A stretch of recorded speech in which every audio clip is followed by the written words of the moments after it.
Hi friends, அஸ்ஸலாமு அலைக்கும்.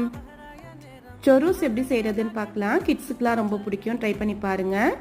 1 cup தண்ணி, 1/2 கப் அன்சால்டட் பட்டர் எடுத்துக்கணும். 2 டேபிள் ஸ்பூன் சுகர் சேர்த்துக்கோங்க. 1/4 டீஸ்பூன் உப்பு. பட்டர்லாம் நல்லா மெல்ட் ஆகணுன்னு 1/2 கப் மைதா சேர்த்துக்கோங்க. 125 ml மைதாவோட அளவு. மிக்ஸ் பண்ணிவிட்டு ஃப்ளேம் ஆஃப் பண்ணிவிட்டு 3 முட்டை சேர்த்துக்கணும்.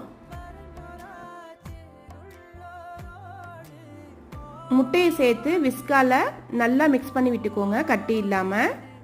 நல்லா ஆற விட்டுட்டு பைப்பிங் பேக்கில் சேர்த்து ஸ்லோ ஃப்ளேமில் வச்சு இது போல் ஃப்ரை பண்ணி எடுக்கணும். 4 டேபிள் ஸ்பூன் சுகர் சேர்த்துக்கணும். 1 டேபிள் ஸ்பூன் பட்டை தூள் சேர்த்துக்கோங்க. அதில் நல்லா மிக்ஸ் பண்ணி விட்டுட்டா சொரூஸ் ரெடி ஆயிரும். ட்ரை பண்ணி பாருங்கள்.